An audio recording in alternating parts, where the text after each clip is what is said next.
podemos começar.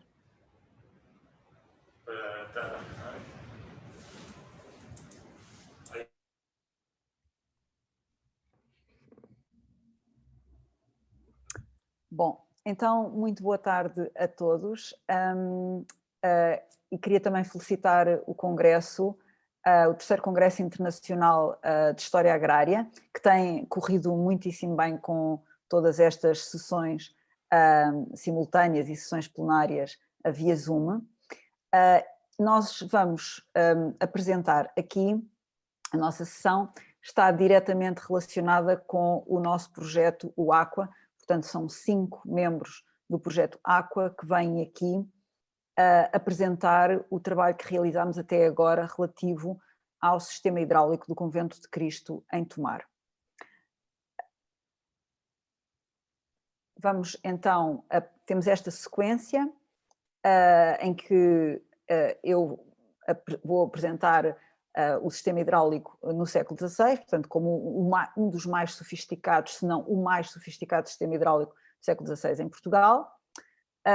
Depois temos um outro momento na sua história, que é a construção do aqueduto, que vai ser apresentado pelo investigador João Puga, e essa construção do aqueduto vai transformar imenso não só o sistema hidráulico do próprio convento, quanto depois da cerca conventual.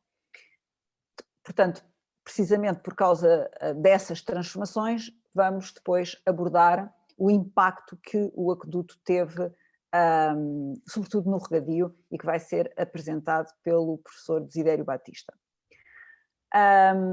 Depois disso, há aqui uma ligeira inversão nesta ordem. Nós vamos falar de como a Ordem de Cristo estendeu o seu poder para além da cerca conventual sobre todo o território da própria cidade de Tomar e à volta. E, portanto, vamos abordar aqui as estruturas hidráulicas que se construíram ao longo do Rio Nabão, que vai ser apresentado pela investigadora Clara Marques. E, finalmente, já no fim da cerca conventual enquanto tal, uma vez que vai haver a extinção das ordens monásticas em Portugal, em 1834, e depois ver como é que aquele espaço foi transformado a partir do momento em que é adquirido primeiro pelo Conde de Tomar e depois pelo Estado português. Portanto, tudo isto tem uma sequência cronológica que vai sensivelmente do século XV até ao século XX.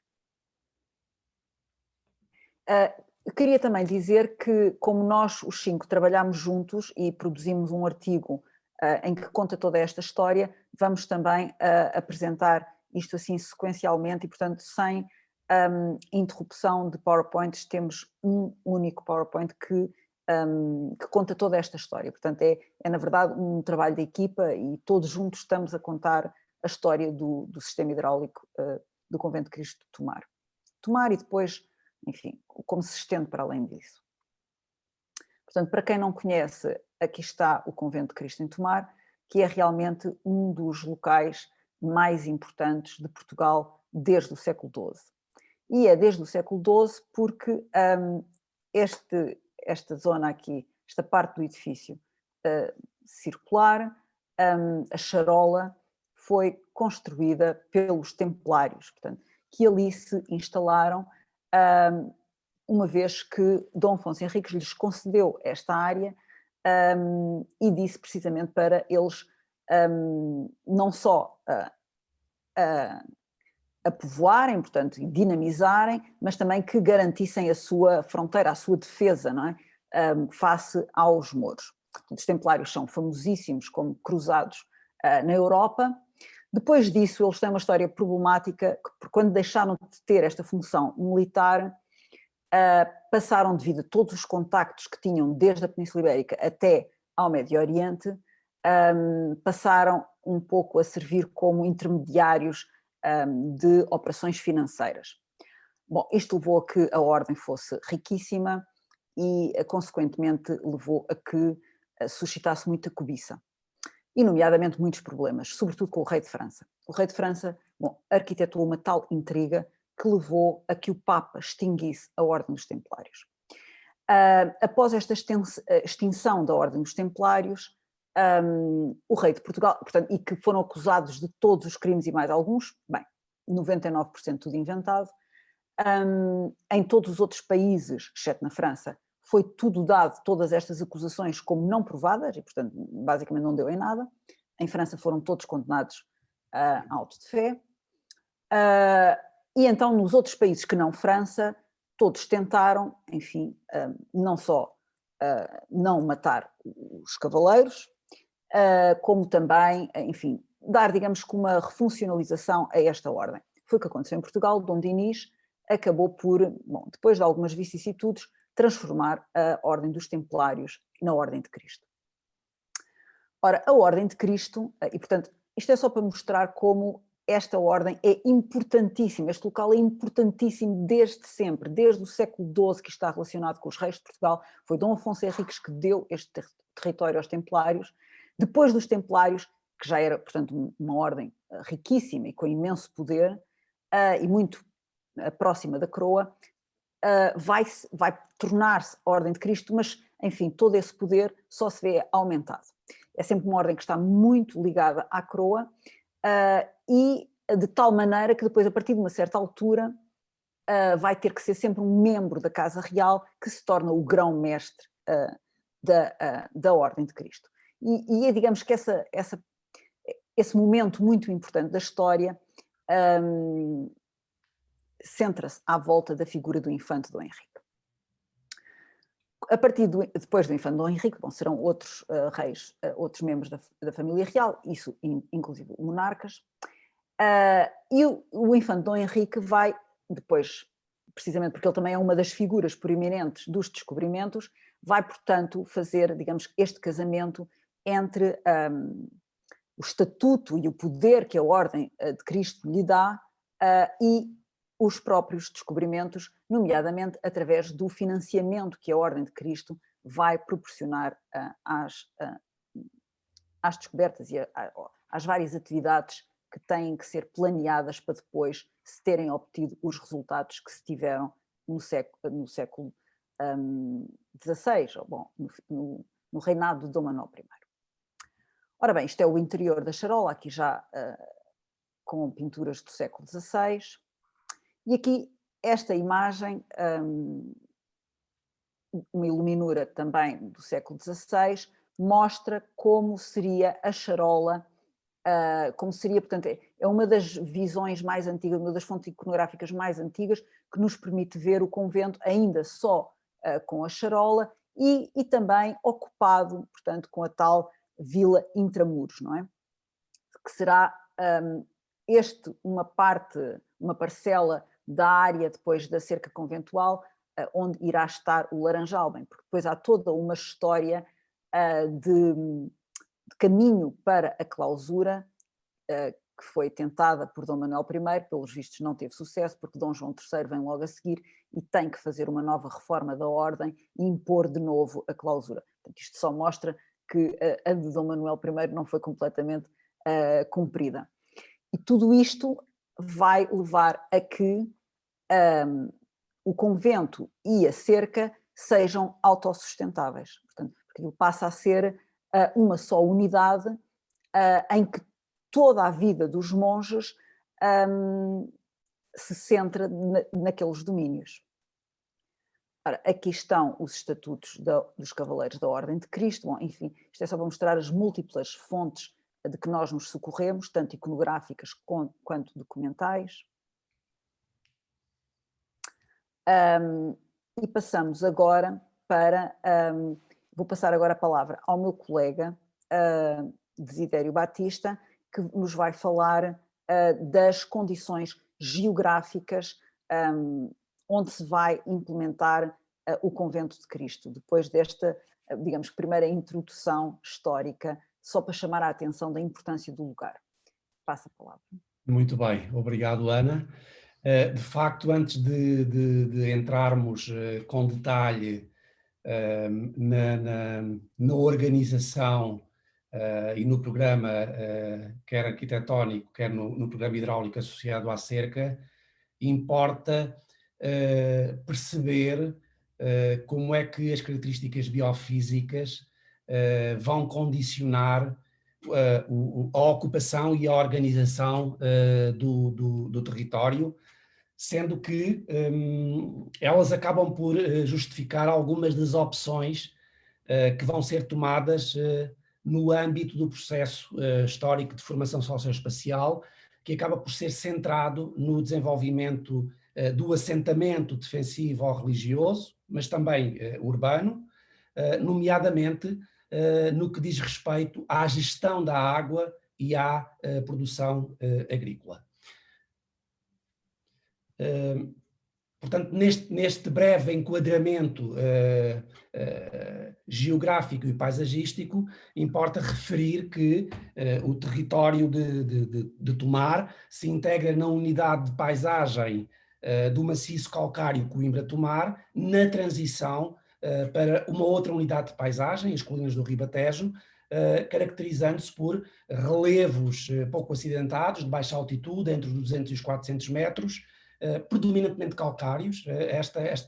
Esta caracterização geológica vai ser muito importante, como vamos ver a seguir, na associação com componente hídrica, e que este território está sob a influência de um clima marítimo na transição para o clima continental, com uma pluviosidade que ronda os 780 milímetros por ano e com uma vegetação tipicamente mediterrânica. Este dado da pluviosidade também acaba por ser importante e interessante, porque vamos ver que a irregularidade e a insuficiência das precipitações limitou até certo período o desenvolvimento da comunidade religiosa e depois com a construção do aqueduto, é a construção do aqueduto que vai suprir as necessidades hídricas do convento e da cerca. Ora bem, este suporte biofísico, como podemos ver aqui nestes mapas da autoria do André Tavares, são caracterizados por uma rede hidrográfica relativamente densa e ramificada, e ainda por um sistema aquífero importante, que é o sistema aquífero de Penela-Tomar, onde se verificam a ocorrência de pequenas nascentes, umas permanentes e outras temporárias, e que vão também determinar o modo como o acesso à água se faz. Primeiro, no interior da cerca e aproveitando as águas das chuvas nas cisternas, e depois ir a 6 km de distância, trazer a água através do aqueduto para o convento e para a cerca, numa destas nascentes. Numa não, em várias destas nascentes. Ora bem, estas condições naturais constituem no seu conjunto aquilo que nós consideramos que é a estrutura matricial à qual se vai adequar o processo histórico de humanização deste território e, por sua vez, o respectivo modelo de ocupação e organização espacial. E, portanto, o sítio do castelo e do convento de Tomar, na sua interdependência com o envolvente territorial, reflete, de facto, o modo como, através do entendimento específico da paisagem, as comunidades se adaptaram às circunstâncias naturais, retirando-lhes, em cada momento da história, a máxima utilidade e o máximo proveito, como base para a sobrevivência e a autossuficiência destas comunidades religiosas. E, portanto, podemos dizer que no processo histórico de construção e transformação, ou melhor, de gestão da paisagem de Tomar, destaca-se de facto o papel-chave da Ordem de Cristo na configuração de uma paisagem ordenada, mediante primeiro a implementação das comendas, enquanto unidades administrativas, e que ainda hoje são bastante, têm um testemunho na paisagem atual, quer na estrutura fundiária e na organização de certas unidades de produção, quer ainda na toponímia. E depois o próprio, neste mapa do Manuel Alves Conde, é possível nós, de facto, percebermos como este modelo de ocupação e organização do espaço, considerando a relação do espaço urbano e do castelo, com sua envolvente territorial, tendo como objetivo a produção de alimento, tanto para o espaço urbano como para as populações que viviam no castelo. E já aqui na época, neste período medieval, é possível nós identificarmos algumas culturas agrícolas que depois vão ser importantes para o próprio desenvolvimento da cerca e da autossuficiência da comunidade religiosa, nomeadamente as vinhas e os olivais, que são usos do solo que vão ter continuidade ao longo do tempo. Muito bem, muito obrigado, Desiderio. Então eu agora vou então falar um pouco do que é que se passou no século XVI. No século XVI, o convento já terá a formação que nós estamos aqui a ver.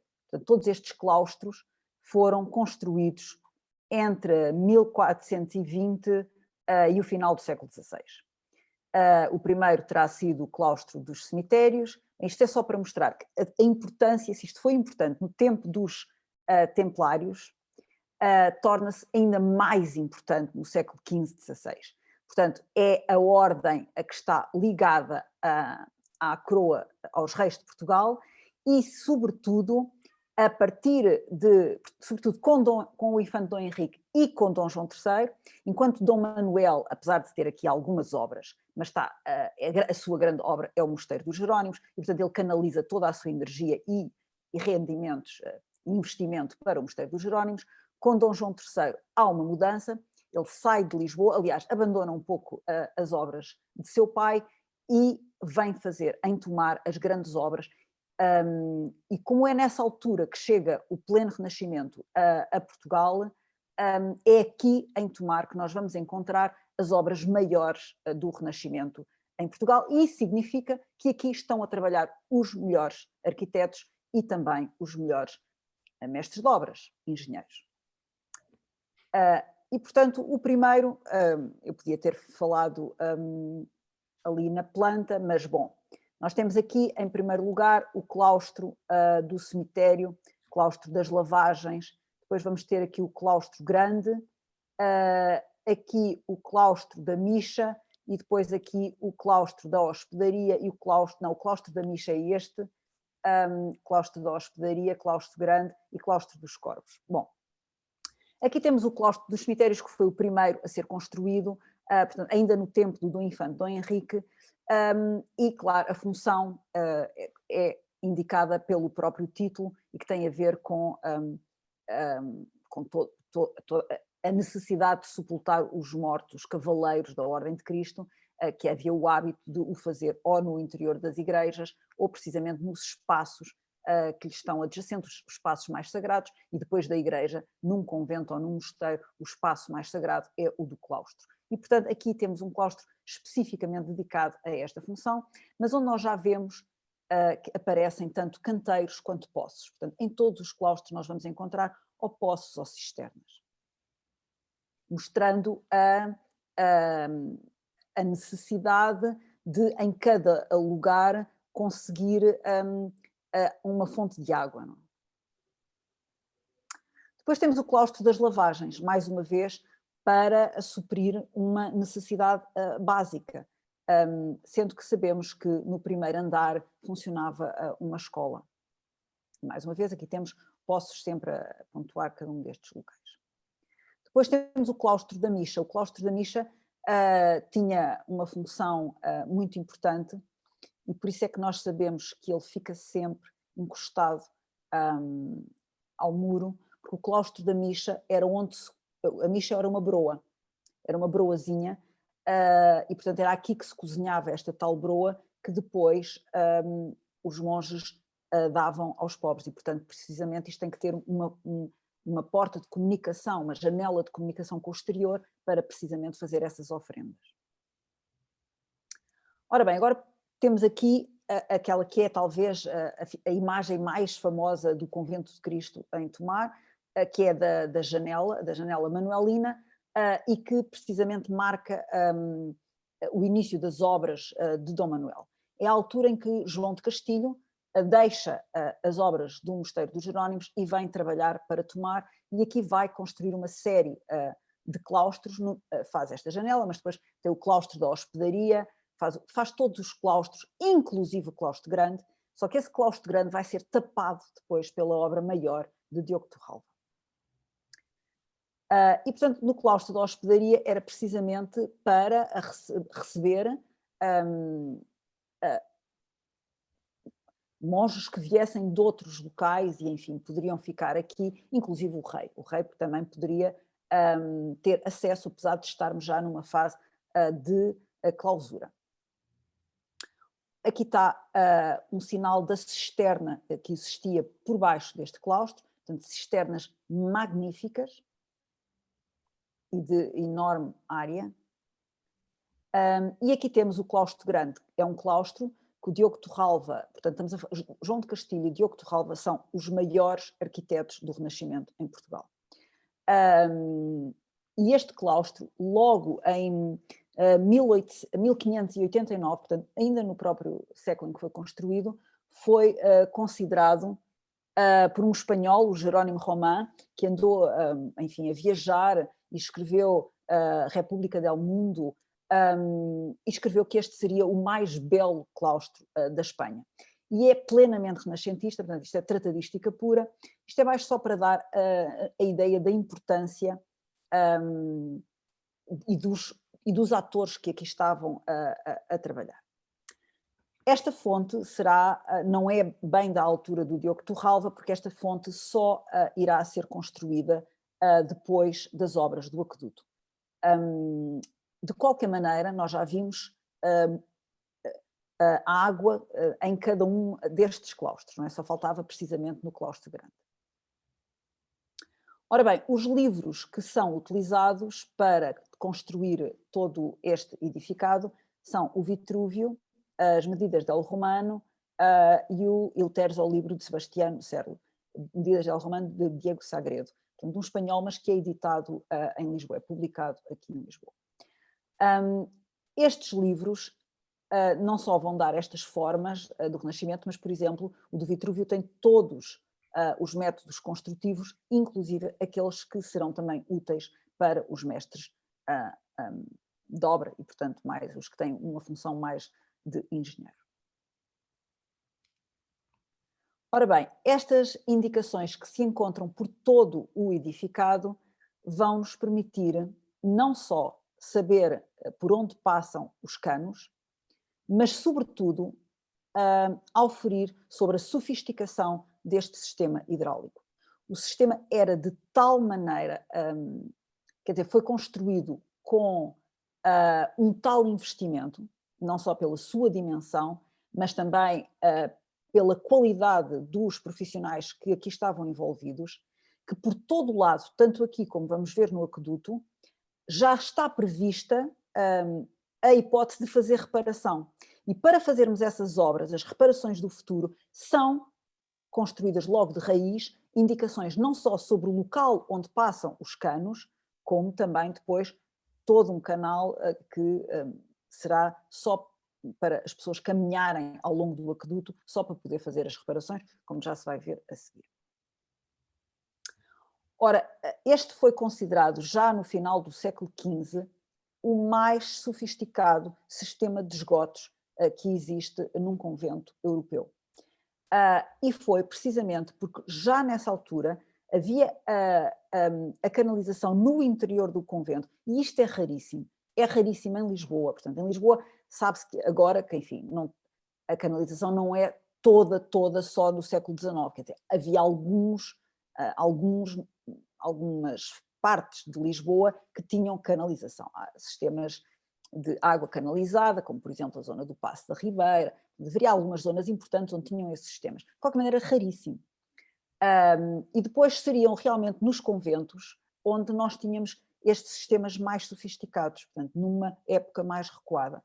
Ora, o do Convento de Cristo tem não só o sistema de água potável, que creio que vai ser muito melhorado e muito,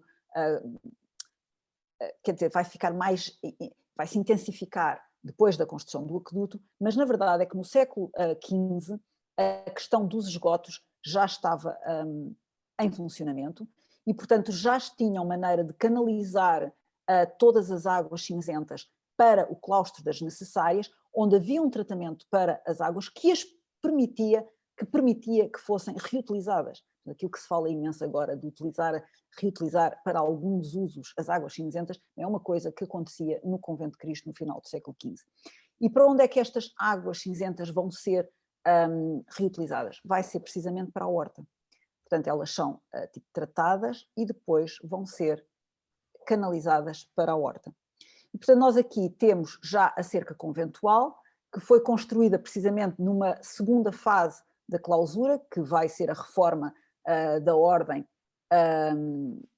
uma segunda reforma da ordem, mandada fazer por Dom João III, com Frei António de Lisboa, em 1529, e no seguimento destas várias reformas que tinham como objetivo conseguir a clausura total dos cavaleiros. Bom, são imensos os casos no início do século XVI, por exemplo, de perfilhamento de filhos, os cavaleiros a perfilharem filhos, isto tudo na época de Dom Manuel I, portanto está-se mesmo a ver que a clausura de Dom Manuel I não funcionou bem.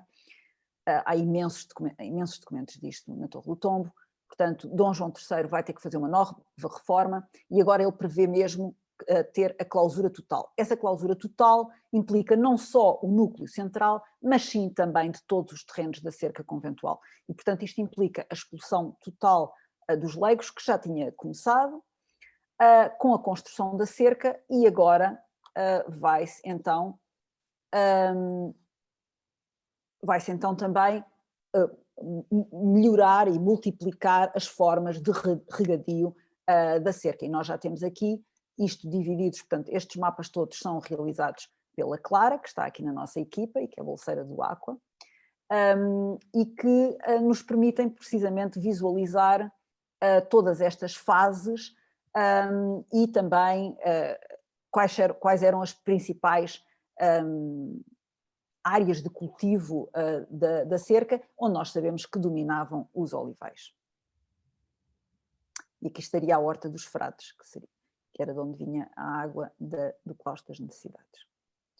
E aqui está a tal Horta dos Frades, como vos estava a dizer, estão a ver todos estes canais. Nós temos aqui uma ou duas imagens, mas estes canais existem por todo o convento, parte do edificado, mas também por toda a cerca. E é isto que vai fazendo circular a água por toda a cerca conventual e permitir o regadio. E temos aqui, e agora é a vez de passar a palavra para o João Puga, que nos vai falar sobre o aqueduto de Pegões. Olá, boa tarde. Portanto, estamos em 1619, não é, João? É onde eu o deixo.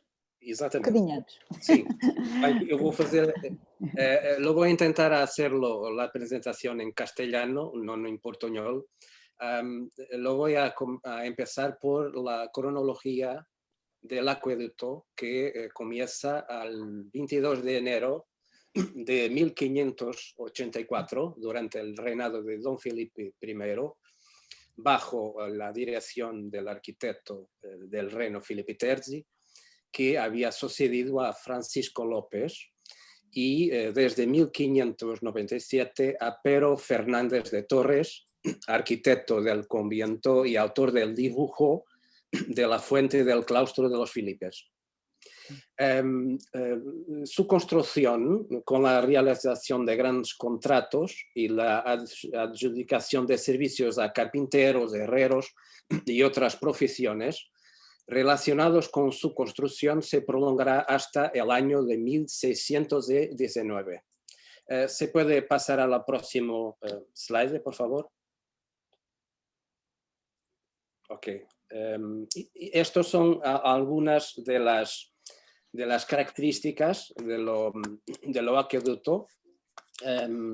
Tenemos Yo pienso que la traducción no es correcta. Lo primero es 58 arcos de bucle perfecto. La traducción no estaba bien feita al inicio. Son 58 en la mayor pendiente. Después tenemos 34 arcos perfectos que cruzan un pequeño valle profundo, que es en la fotografía de la nota derecha. Corriendo paralelo a la pared de la cerca monástica, 2 arcos con 18 y 13 arcos y una cortina de 21 arcos de espalda perfecta, disparada por la cruz de Cristo, siendo esta última la fachada sur del convento de Cristo. El próximo slide, por favor.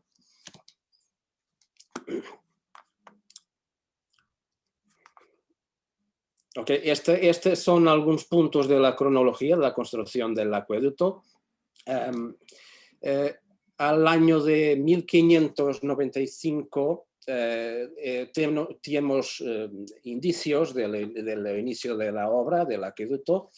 Pronto comenzaron a hacerse los grandes pedidos de fontanería cubiertas en loza, y los caboqueros, que eran artesanos de la construcción, que hacen las fundaciones de las estructuras, y los sirvientes entran en la construcción al año de 1597.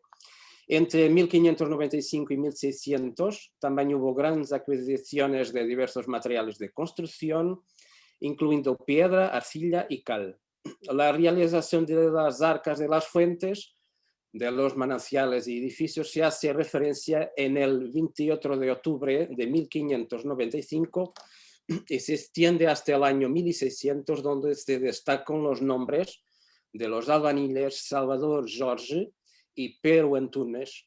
Los estudios y la elaboración de su diseño se inició en el año de 1593, de acuerdo con la placa conmemorativa que se encuentra en la elevación norte de la Casa del Agua, abajo de Pegões.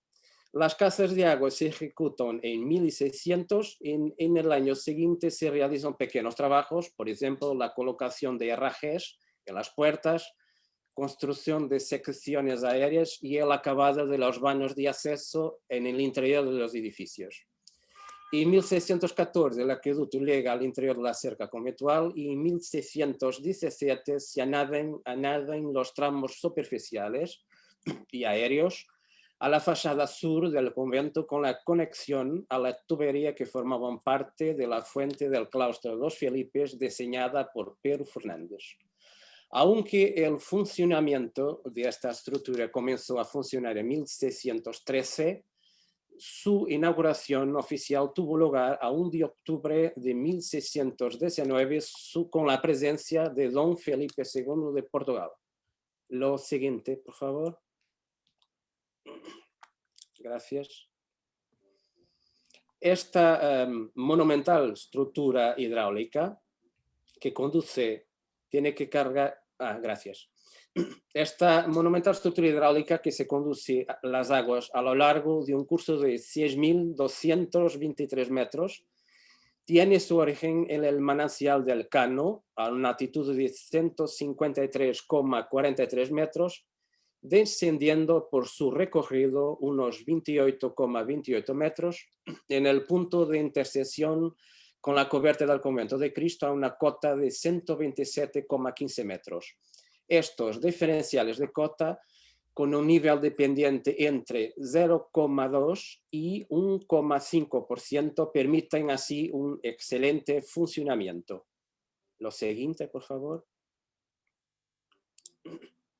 La implementación del acueducto, que está delimitado por las fronteras en las parroquias de Carregueros y San Juan Batista, al noroeste del municipio de Tomar, en el distrito de Santarém, está contenida en una morfología paisajística donde se observa la intersección de un conjunto de valles poco profundos cuyas dimensiones altimétricas están entre los 50 y los 250 metros.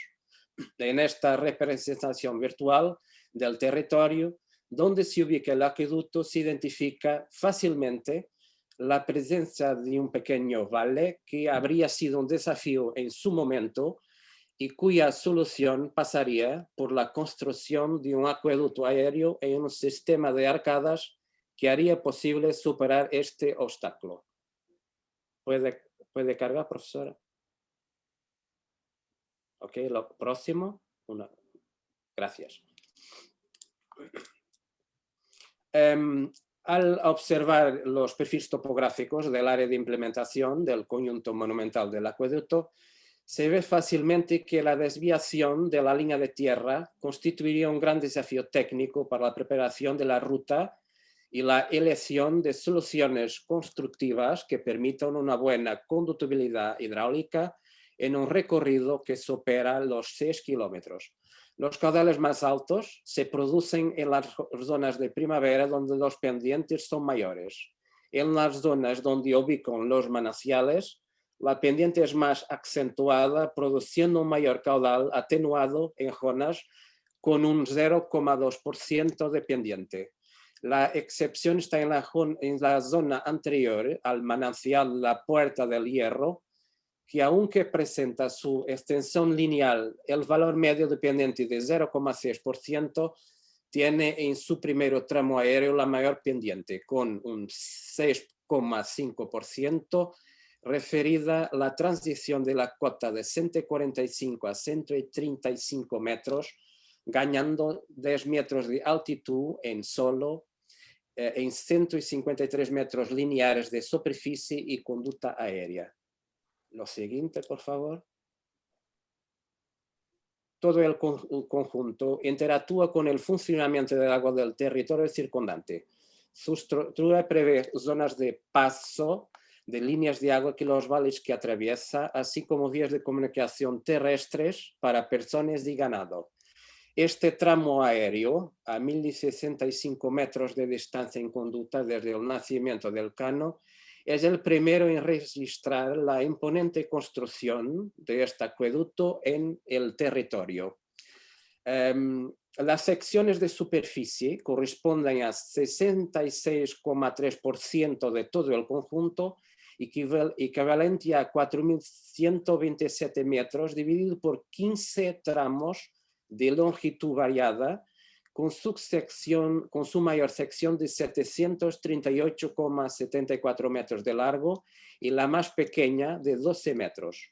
Las secciones de aire corresponden a 25,6% del conjunto, equivalente a 1.596 metros, dividido por 11 tramos de longitud variada, teniendo su mayor sección en el Valle de Pegões, con 612 metros de extensión, y la más pequeña con 40 metros, junto al lugar de Casal Ribeiro.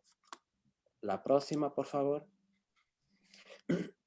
El transporte de agua potable desde el mar hasta el convento se realiza por gravedad, en canaletas de piedra de caliza abiertas con sección transversal semicircular, unidas entre sí por herraje, macho-hembra con mortero de consolidación y impermeabilización.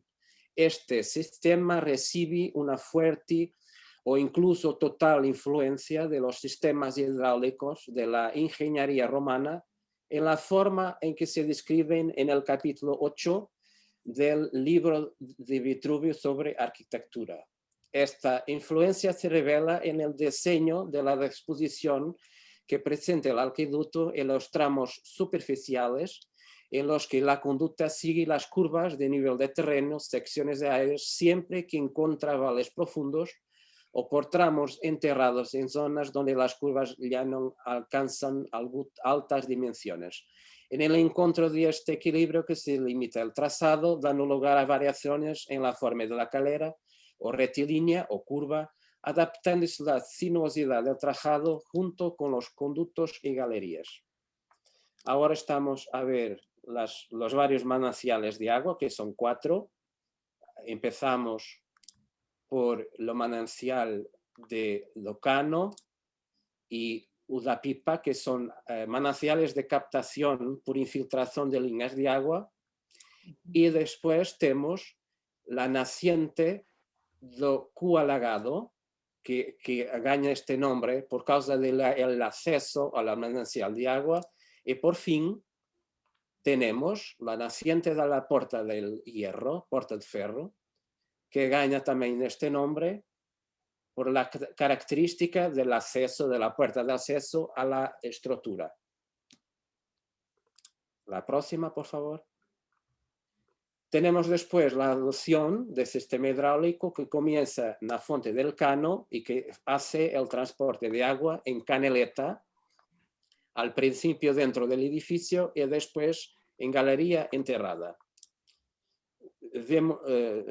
Ahora estamos a ver esta simulación que es de una construcción de depuración de agua que se denomina también aquí porque tiene esa función suplementar de casa de fresco y que podemos ver en la imagen de la nuestra derecha los canelones de aducción a la izquierda y a la derecha de la imagen y dentro de la construcción tenemos una caja de decantación que funciona también como espejo de agua y que a lo largo de toda la construcción vamos a tener innumerables cajas de decantación para permitir la purificación de la agua.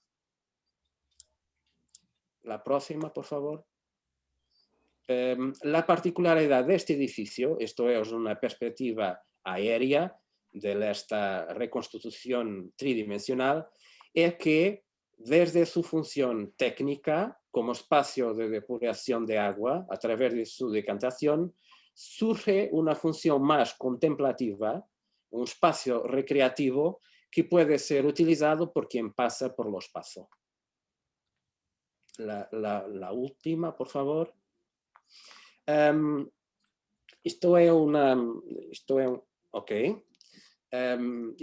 es una reconstrucción tridimensional de los pasos y todo conjunto de lo acueducto tiene 4 factores muy importantes. La primera es la solución constructiva que adopta en las diferentes áreas que se van mostrando a lo largo del camino con la reducción de la volumetría, la más esencial.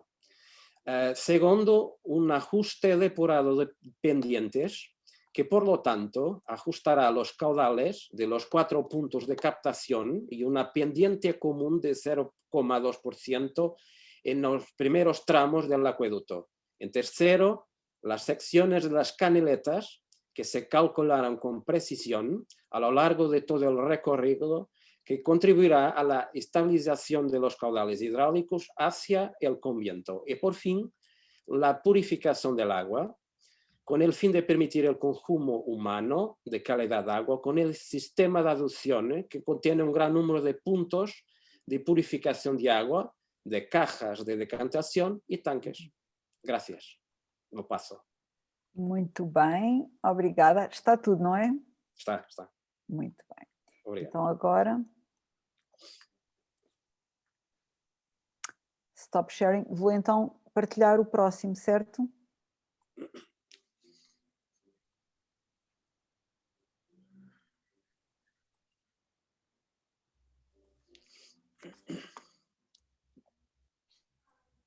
Bom, então agora vamos voltar a ouvir o meu colega Desidério Batista, que nos vai falar do impacto que a construção do aqueduto teve tanto no edificado quanto, sobretudo, na cerca conventual. Certo. Então, esta admirável obra de engenharia hidráulica que o João também descreveu, vai de facto ter um impacto significativo no modelo de organização, quer da casa religiosa, quer da cerca, e na cerca no modelo de produção de alimento. A cerca passa a ser entendida, já o era, mas reafirma-se enquanto espaço multifuncional,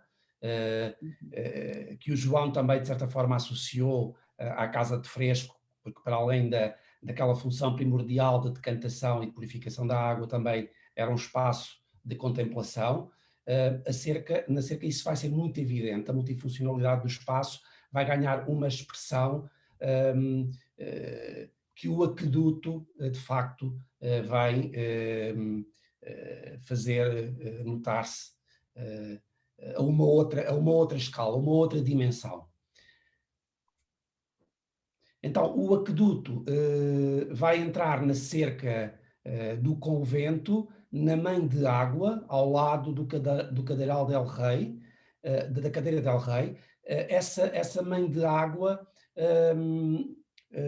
tem também um tanque de decantação, onde, por um lado, purifica a água que vai alimentar, vai abastecer o convento. E não só, porque também vai ter um papel importante no lagar de azeite e que está relacionado com a presença significativa do olival na cerca. Para o lado oposto, vai descarregar a água que vem transportada pelo aqueduto, vai descarregar na Cadeira del Rei, que vai ser entendida como um espaço, como uma estrutura hidráulica fundamental, associada quer ao regadio, mas também à produção de peixe. Este sistema hidráulico que tem uma ampliação bastante significativa após a construção do aqueduto, porque vai permitir que as necessidades hídricas, tanto do convento como da cerca, não estejam dependentes das precipitações. A Cadeira del Rei vai ser construída no ponto mais alto da cerca e relacionado, em termos da morfologia do terreno, com o Vale da Riba Fria. Portanto, a partir da Cadeira del Rei, há uma levada que desce ao longo do Vale da Riba Fria e portanto, vai alimentar o sistema de regadio das culturas das hortaliças, dos legumes, de todos os frescos que são fundamentais na alimentação da comunidade religiosa. Por outro lado, e depois já voltaremos à cerca, o transporte da água do aqueduto para o convento entra exatamente no claustro principal ou claustro dos Filipes, sendo esta fonte o testemunho disso. Como a Ana disse anteriormente, portanto, há aqui dois períodos fundamentais no desenvolvimento do sistema de regadio e do sistema hidráulico do convento, um anterior à construção do aqueduto e outro posterior. No anterior à construção do aqueduto, tanto o sistema hidráulico do convento como o sistema de regadio da cerca, as fontes de alimentação, eram locais. Portanto, as águas armazenadas nas cisternas, por um lado, nas várias cisternas, todos os claustros tinham a sua cisterna, onde se acumulava a água das chuvas para depois a sua utilização, quer para usos domésticos, quer para o regadio, e por outro lado, há um período a seguir à construção do aqueduto, e há aqui uma conexão destas estruturas hidráulicas, porque, como vamos ver a seguir. Exatamente, portanto, no período anterior à construção do aqueduto, portanto, falamos de um sistema hidráulico quinhentista que é abastecido por uma mina de água no lado direito, na margem direita, desculpem, da Riba Fria, que tem um aspecto de gruta e que alimenta o tanque da Charolinha, que em termos também é um símbolo da arquitetura deste período. E a partir do tanque e da Charolinha, que também tinha a tal dimensão socioprodutiva, por um lado associada ao regadio, mas por outro lado também enquanto espaço de recreio, de contemplação e de oração da comunidade religiosa, e portanto é ligado depois a água sai do tanque e também descia ao longo do vale. O sistema hidráulico seiscentista, após a construção do aqueduto, portanto, a Cadeira del Rei vai ter aqui um papel fundamental, com a sua arquitetura erudita, com uma localização sabiamente pensada, criteriosamente escolhida, porque para além da sua função associada ao regadio, era também um espaço muito utilizado enquanto espaço, porque tinha umas arquibancadas orientadas para o quadrante sul, com perspectivas panorâmicas sobre toda a cerca e a paisagem ao longe, e portanto era um espaço, exatamente, um espaço privilegiado para a estadia, a permanência e o lazer, e simultaneamente para a pesca, porque aqui produzia-se peixe. Estamos aqui a falar de dimensões de produção que têm a ver com a autossuficiência da comunidade religiosa, em que de facto a água desempenha um papel fundamental, quer no desenho do edifício, na arquitetura, quer no modelo de ocupação e organização da cerca. E isto demonstra, de facto, mais no caso da cerca, a mestria que a comunidade religiosa tinha sobre a utilização e o uso racional da água como base para o seu desenvolvimento. Bom, muito obrigado, Desidério. E agora passamos então a palavra à Clara, que nos vai falar das estruturas hidráulicas construídas ao longo do Rio Nabão, ainda sob controle da Ordem de Cristo, até muito, muito tarde, como nós vamos ver, não é, Clara? Isso mesmo. Então, entrando agora já nessa esfera urbana, né, na Vila de Tomar, é importante primeiro destacar alguns elementos fundamentais, algumas figuras e algumas relações, como a professora Ana já falou, a Ordem de Cristo, fundamental, e também, que também já foi passado, o relevo e a presença da água, que tanto contribuíram para a formação de um traçado geométrico excepcional no panorama português, uma ocupação única em Portugal. Então, o Rio Nabão permitiu o estabelecimento de ocupações ao longo do tempo na região, como também permitiu a construção de rodas hidráulicas e diversas estruturas hidráulicas diante do seu potencial hídrico, que era tão atrativo para a região. E aqui a gente consegue ver, que a roda hidráulica, como já falado, que foi amplamente utilizada, né, em Tomar, desde o início da ocupação templária na região, ela foi fundamental na criação dos primeiros núcleos urbanos em Tomar. No primeiro momento, a gente tem a Vila de Cima, a Vila Intramuros, que também já foi mencionada, e junto à criação dessa Vila Intramuros, a gente tem uma segunda ocupação, um segundo núcleo urbano que foi criado na área plana entre o Rio Nabão e a colina do Castelo Templário.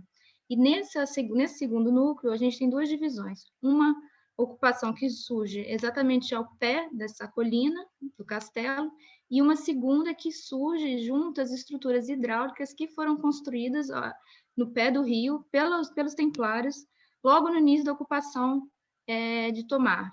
E esse conjunto de estruturas hidráulicas construídas pelos templários tem o nome de Levada de Tomar, um conjunto muito importante para a cultura e também para a história e para a formação de Tomar, como nós vamos ver. Então, a gente pode dizer que, desde o início, as estruturas hidráulicas elas estão intimamente relacionadas à evolução urbana da cidade, e, com o fim dos templários, todos os bens, propriedades da ordem foram passados para a recém-criada Ordem de Cristo, inclusive esse conjunto da levada, que era muito importante para as rendas da Ordem de Cristo, e também tinha um aspecto social fundamental para a população, porque ali era produzido azeite e farinha, que também sustentava a população, não só a própria Ordem de Cristo, né? Mas também tem um aspecto muito fundamental dessa relação que é importante já colocar agora, logo de início, é que a exploração das rodas, a exploração do rio, a exploração das águas, dos recursos hídricos do Rio Nabão, era um direito exclusivo da Ordem de Cristo.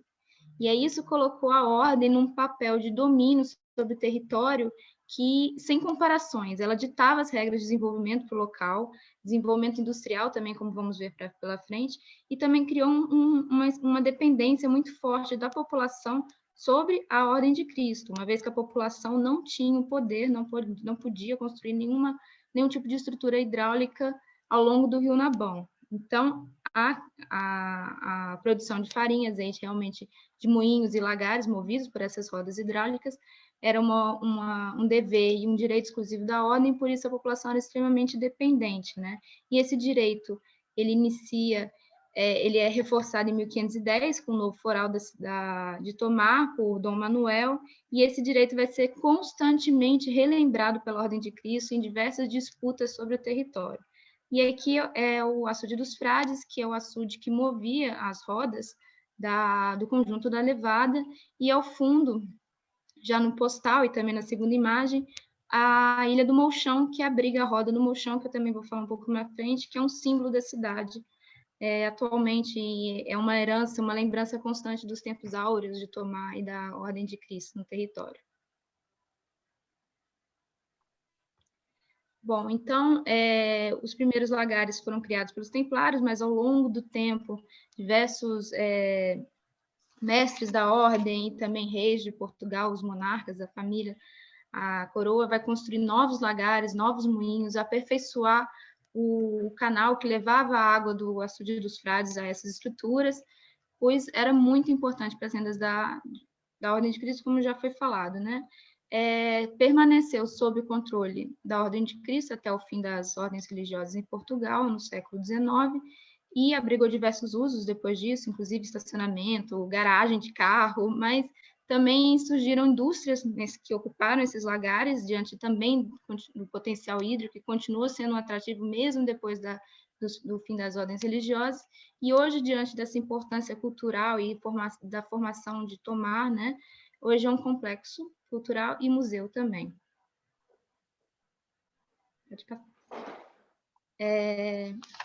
Como já mencionada, a grande presença da roda hidráulica em Tomar, diante do potencial hídrico do Rio Nabão, é um aspecto elementar, né, da identidade local, e a forma mais comum de roda hidráulica que a gente tem em Tomar era que os alcatruzes estão presos aos aros da roda e que seguiam, né, o modelo sírio. E essa semelhança é muito clara quando a gente compara a roda do Molchão com a roda, a representação da nora síria da história de Bayard e Riad, que é uma história como se fosse um Romeu e Julieta árabe.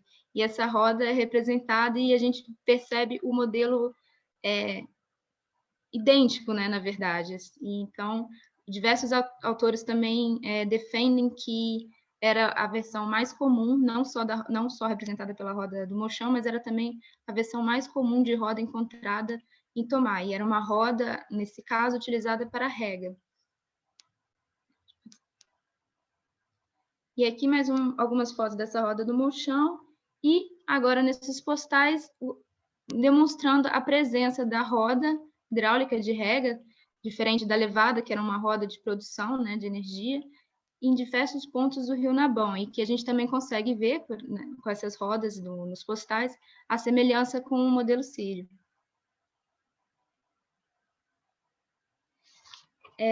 Como eu falei, o domínio da Ordem de Cristo, né, sobre o direito de exploração do rio, ditou diversas regras, né, normas, e ditou o desenvolvimento do local, inclusive industrial, e diante desse grande potencial hídrico do Rio Nabão, diversas figuras importantes e diversas fábricas tentaram se instalar em Tomar durante o domínio da Ordem de Cristo sobre o território, inclusive o Marquês de Pombal, uma figura muito importante, como todos sabem, e ele tinha esse desejo de construir uma fábrica de papel no sítio do Prado, que é uma região do termo de Tomar, como parte da sua política econômica de retirar essa dependência de Portugal sobre outros países na importação de alguns elementos, alguns materiais, como papel.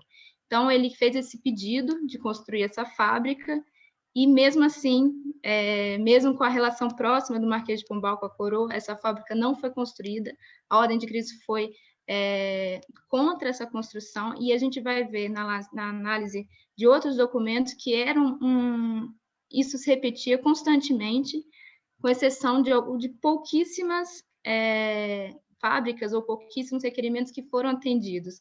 A palavra final era do rei, mas o poder da Ordem de Cristo era tão grande que, mesmo já no século XVIII, no final do século XVIII, também no século XIX, que já estava um pouquinho enfraquecida, né, se aproximando do fim das ordens religiosas, ela ainda conseguia manter lá o que ela queria e conseguia continuar ditando esse desenvolvimento e a exploração do território. E aqui, alguns trechos que eu falei desses documentos. Esse que eu apresento primeiro é um pedido de Joaquim José Pereira Nunes, que queria construir um moinho de vento em Tomar. E a resposta do Convento de Cristo é muito interessante no sentido que eles criam um padrão, que a gente vê em todas as respostas de requerimentos, que é um recurso histórico de relembrar em diversos momentos da história, desde o início desde a sua criação, né, seus direitos, seus privilégios sobre o território. E aí, na sua resposta, é exatamente isso. Primeiro, ele menciona a Lei de Foral, de 1510, sobre o direito exclusivo de construir, né, estruturas hidráulicas e do direito de exploração do rio.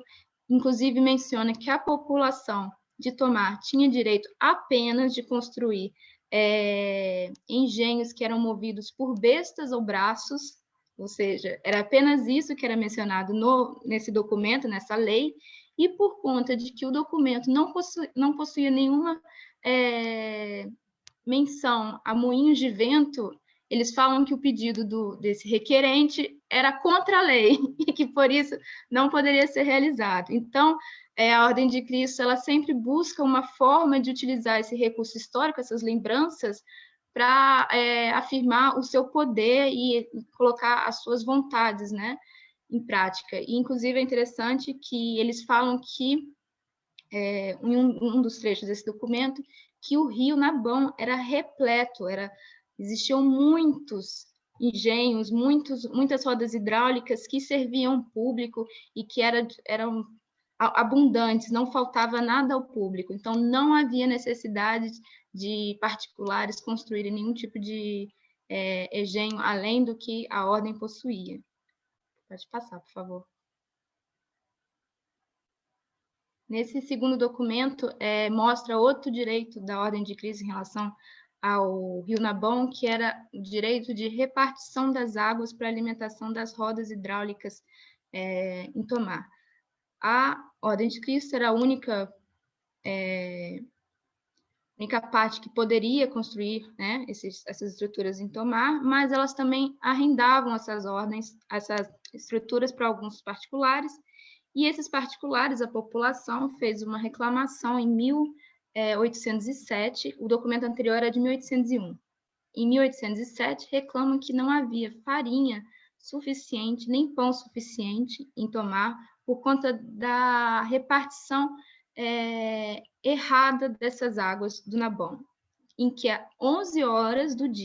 durante 11 horas do dia, toda a água do Nabão era destinada apenas aos moinhos da ordem, aos lagares da ordem, e não contemplavam os lagares e outras estruturas hidráulicas que eram arrendadas. Então, foi um pedido para reformular essa repartição para que não houvesse essa distribuição inexata, né? E, inclusive, atesta sobre a falta de farinha, e anteriormente, em 1801, na verdade, falava o contrário, né? Que não faltava nenhum tipo de alimento, nenhum tipo de produção para a população, porque a Ordem de Cristo dava conta de tudo, era abundante. Pode passar, por favor. E esse último documento é um documento muito importante para entender as relações de poder que existiam em Tomar. É um requerimento de Bernardo Daniel de Moraes, que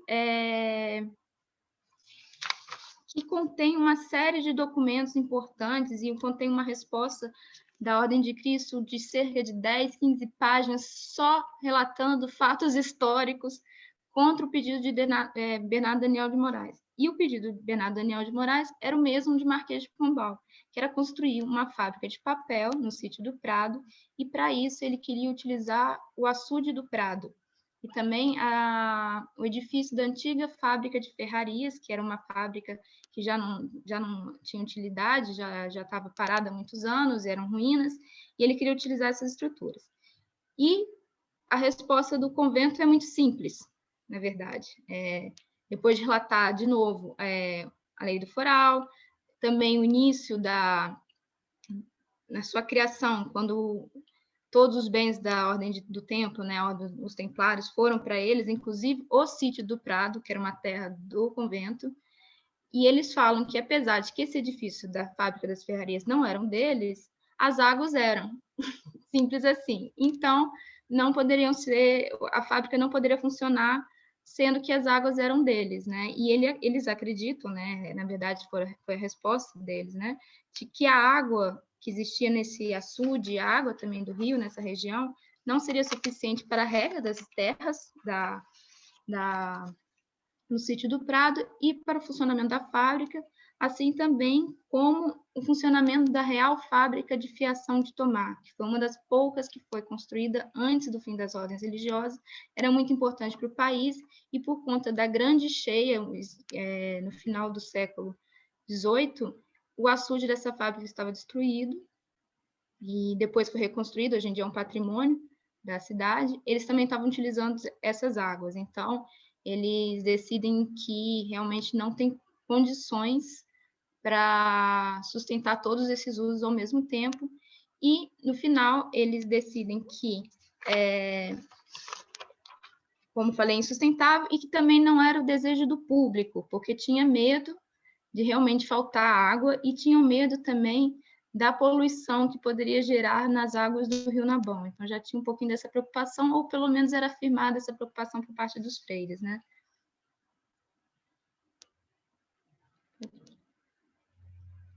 Seria exatamente isso, por essas razões, o pedido, eles eram contrários a esse pedido, né? E aqui é o que hoje a gente ainda tem dessa estrutura da Real Fábrica de Fiação, o canal que trazia as águas do açude, o açude dessa fábrica, e depois também o açude do Prado, né, que Bernardo Daniel de Moraes também queria utilizar.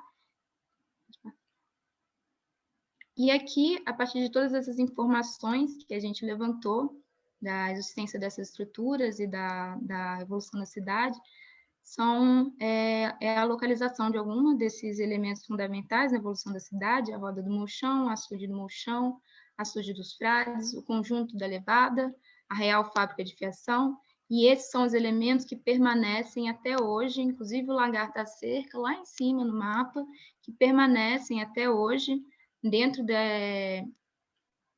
da Vila de Tomar.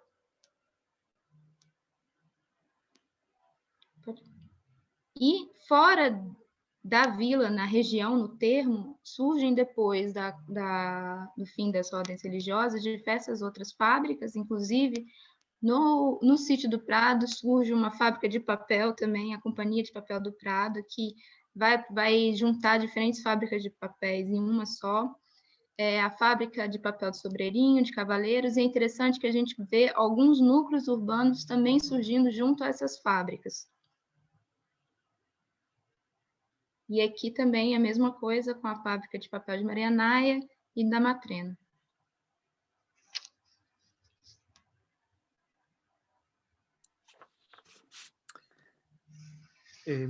Bueno, muchas gracias, Clara. Ahora me toca a mí ocuparme de la parte final de la historia contemporánea de nuestra historia, de los últimos... Obrigada, Inácio.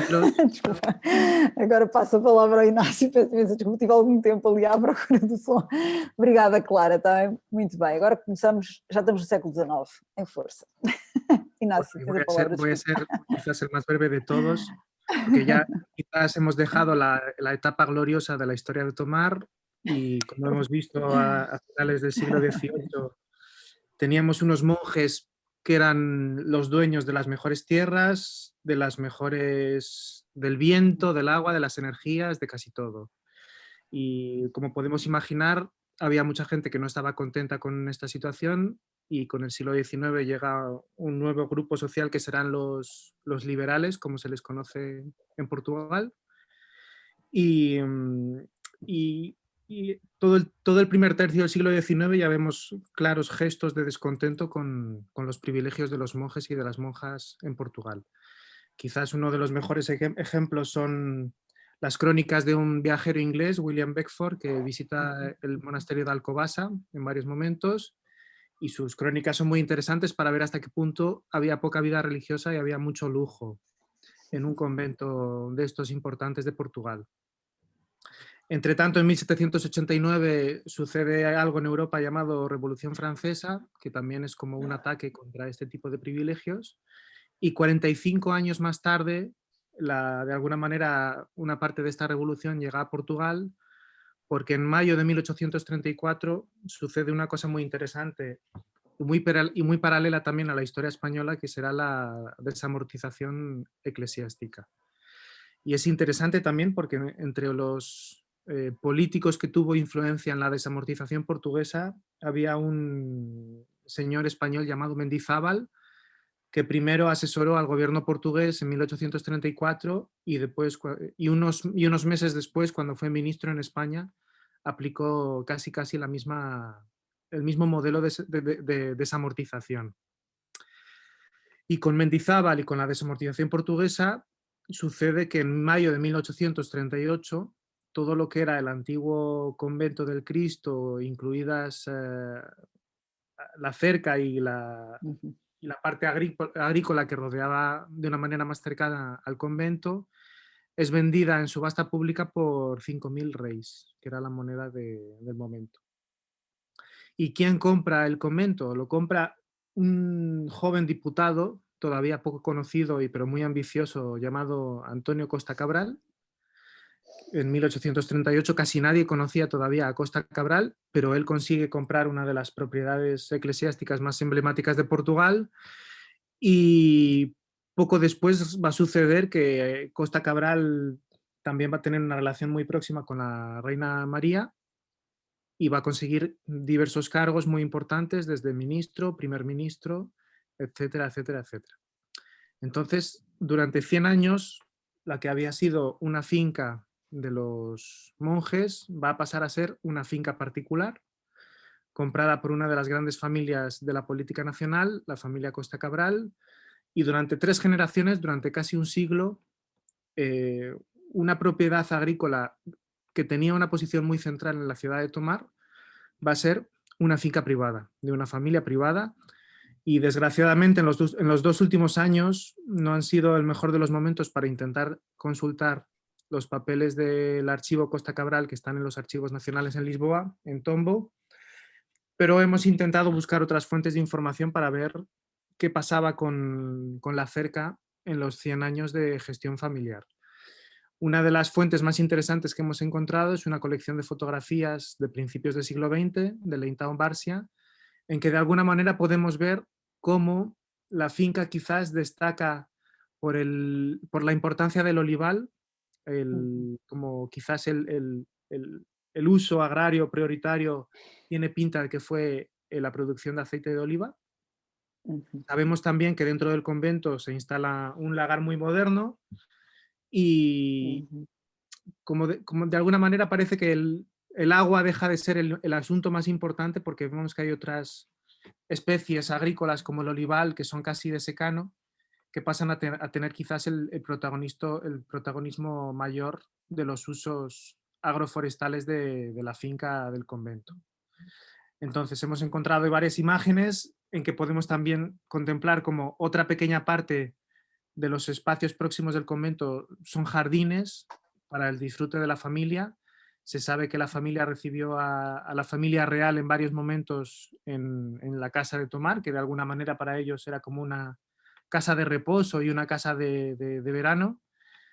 De los elementos botánicos que nos dan alguna información, por ejemplo, tenemos una araucaria muy alta, todavía viva, que es como otro de los árboles emblemáticos del siglo XIX en Portugal, porque las grandes casas aristocráticas parecía que tenían todas la costumbre en algún momento de plantar araucarias, y finalmente en la década de 1930 la familia parece que toma la decisión, quizás por problemas económicos, de vender el convento y de vender la finca, y el gobierno de la dictadura de Salazar toma la decisión de hacerse con la propiedad. Entonces, el gobierno compra la parte construida y la parte no construida y la reparte. Una parte se va a quedar para un seminario de la parte construida, y de la parte no construida es muy interesante porque en un primer momento, en 1935, va a ser el Ministerio de Agricultura el que se va a quedar con la gestión del espacio. Van a transformar el espacio en una especie de estación agraria para temas de fruticultura, y de una manera muy interesante algunos intelectuales y algunos arquitectos nacionales toman una postura hacen casi una campaña cívica para impedir que aquel proyecto agrícola siga adelante, y después de una polémica que pasa por la prensa nacional y por la prensa local, el ministro de Agricultura decide pasar la responsabilidad del espacio a los servicios forestales. Y entonces aquí entraríamos en como 50 años de paradigma forestal, en que por un lado vamos a tener una especie de jardín público, un jardín público no municipal, porque siempre va a ser gestionado desde los servicios forestales controlados desde Lisboa, y durante 50 años vamos a tener una mezcla de jardines públicos y de plantaciones forestales que van a cambiar por completo el aspecto de la cerca del convento de Tomar. Aquí, por ejemplo, en esta imagen vemos una de las reuniones de ingenieros forestales portugueses más o menos en la década de 1950. Y ya un poco para terminar, Ana, por favor, ¿puedes pasar? La última fase de todo esto la vamos a tener después del final después de la Revolución de los Claveles, en los años 70, en los años 80, hay otro pequeño cambio en la gestión de la cerca, que va a consistir en que ya no, a partir de 1986, ya no serán los forestales los responsables de la gestión, los responsables pasarán a ser los técnicos del Servicio de Parques Naturales. O sea que lo forestal y lo silvícola deja de ser la prioridad, por así decir, y una nueva generación de técnicos que tienen más a ver con biología y con arquitectura del paisaje, desde 1986 hasta hoy van a ser los responsables de nuestra cerca y de nuestro convento. Y un poco sería el último punto que concluye toda esta historia larga que hemos intentado contar en esta presentación. Y en esta imagen podemos ver uno de los momentos de visitas de trabajo que hemos tenido presenciales, cuando era más fácil hacer una visita presencial. Y bueno, somos un equipo muy multidisciplinar, tenemos historiadores, tenemos ingenieros forestales, tenemos arquitectos paisajistas, y un poco hemos intentado entender de qué manera se han mantenido y han cambiado los usos del agua, los usos de la vegetación, en una de las propiedades, en uno de los jardines históricos más importantes de Portugal, y no es solo un jardín histórico, es una finca agraria y es un monumento dedicado al agua muy, muy importante. Uno de los sitios donde hemos ido colocando información de la investigación es nuestra página web, que podéis ver aquí la dirección exacta. Y hemos realizado varios seminarios, hemos invitado a varios peritos y a varios expertos para que nos contasen un poco su visión sobre el caso de Tomar y sobre otros casos de estudio, porque Tomar es uno de los 4 casos de estudio portugueses, y en los últimos meses hemos tomado la decisión de ampliar los campos de estudio, y hemos incluido por ahora 2 ejemplos españoles también, que tienen mucho que ver con los reales sitios. Y más o menos estas eran las ideas finales que queríamos lanzar. Y ahora no sé si, Ana, quieres cerrar la sesión E creio que está tudo contado, pelo menos aqui uma parte do Convento de Cristo. Muito obrigada a todos. Muito obrigada aos que estiveram aqui conosco.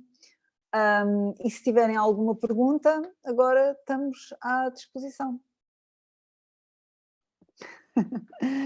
Há duas coisas que eu, de qualquer maneira, queria aqui talvez emendar. Uma, não é bem emendar, é acrescentar. Bem, quando eu estava a dizer nos claustros, os poços, aquilo tem uma forma de poço, mas aquilo na verdade é uma cisterna, lá por baixo. Parece um poço assim no claustro, mas é uma cisterna. E o outro detalhe que eu também queria chamar a atenção é que quando no aqueduto se vêem dois canais, não são dois canais de água, é um canal de água e o outro é um passadiço para os serviçais passarem para as tais reparações que poderiam ser necessárias. Portanto, são só assim dois detalhes técnicos que eu acho que durante as apresentações acho que não ficaram bem claras e agora já estão. Se tiverem alguma questão... Eu poderia... É assim, boa tarde, já agora. Acho que sou dos poucos invasores desta sessão. Quer dizer, o Inácio tem 2 clones, não sei como é que isto é, mas pronto. Ele sempre teve esta capacidade de estar em todo lado, também é verdade, que eu já o conheço há muitos anos. Eu conheço algumas questões, mas se calhar, pelo que eu percebi das apresentações, está completamente fora do vosso objeto de estudo. Eu vou fazê-las à mesma, mas é possível que não seja o vosso foco. A primeira portanto, estou a falar de águas, vegetable gardens, e portanto, muito bem, e o que é que era cultivado com essa água ao longo deste período que vocês estudam, e depois para o Inácio 2, mas com destaque da América do Sul, que eu já me esqueci do nome dela, por isso é que disse este disparate. Clara. É Clara. Clara falou imenso de moinhos de água de rodízio, parece-me, e portanto que era quem fazia pão, acho eu. E a minha única questão é se tem alguma informação, se calhar é mais uma daquelas que é paralela e não lhe interessa e portanto não faz ideia, se tem alguma informação que tipo de pão era feito, ou seja, qual cereal e dentro do cereal, qual variedade de cereal. Só fazer aqui um parênteses, existia um proprietário muito importante, talvez o Inácio conheça, porque ele é muito importante para o século XIX português, que é o Dom Luís de Castro. Inácio, sabes quem é o Dom Luís de Castro? Foi presidente da RACAP. Entre outras coisas. Era professor de agronomia também, não? É possível. Ele foi presidente da RACAP, ele foi ministro do Ministério das Obras Públicas, Comércio e Indústria e tinha uma quinta em Tomar onde fazia experiências com trigos e milhos e arroz e etc, etc. E às vezes eu estou a tentar perceber de onde é que vem aquelas variedades que ele está a usar. A propriedade chama-se Quinta da Bezelga, eu não faço ideia, apesar que conheço relativamente bem Tomar, não fica muito longe onde eu resido, mas não sei. E por isso é que eu pensei, bem, será que houve alguma transferência de conhecimento do convento para a família dele? Não sei, pronto. Eram só estas 2 perguntas. Muito obrigado. A vossa apresentação eu gostei bastante, gosto bastante de Tomar em si, aliás até chamei o meu filho mais velho, porque ele há 2 anos no aniversário quis ir visitar o convento de Tomar, mas não é bem a minha praia, estas questões de arquitetura de água, mas o conhecimento não ocupa espaço. E era só isto. Bom, muito obrigada. A Clara pode já responder. Eu vou tentar... dar alguma resposta. Eu estou a tentar sair daqui. Ok. Bom, olá. Obrigada pela pergunta, pela sua atenção na apresentação. Eu não tenho conhecimento exatamente quais eram os cereais cultivados.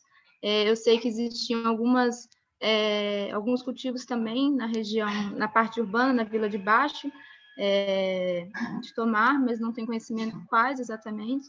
Agora sei que a Nabantina, que foi uma fábrica que gente, desculpa, meu cachorro está tossindo aqui do meu lado, aqui, mas uma fábrica que foi instalada na Levada depois do fim das ordens religiosas. Elas produziam farinha de diversos tipos, que, de acordo com os documentos, eram tipo rião, cabecinha, sêmia fina e sêmia entre fina. Eu não tenho conhecimento exatamente quais são as diferenças entre esses tipos de farinha, mas é a informação que eu tenho. Assim, de resto, realmente não. Okay. Muito obrigado da mesma, Clara. Obrigada. Bom, então, Carlos, não é? Certo.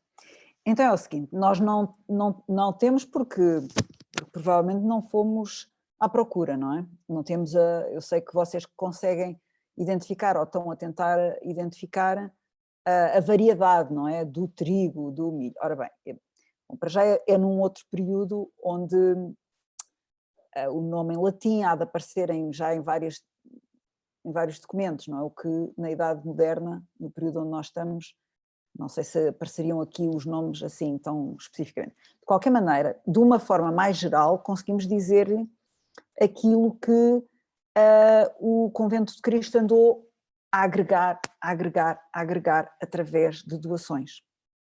Portanto, todo aquele património imenso não foi construído, não foi conseguido de uma só vez. Aquele imenso património tem a ver com muitas doações consecutivas da coroa e não só, e de particulares. E, portanto, essas sucessivas doações eram, na maior parte das vezes, olival. Portanto, olival seria uma riqueza enorme, de tal maneira que eles depois vão construir um lagar de azeite, que mesmo indo lá ver os vestígios, as ruínas, era uma coisa de uma grande estrutura no século XVIII. Portanto, no século XVIII haveria já um lagar de azeite muito importante, ali junto do convento, no interior da cerca.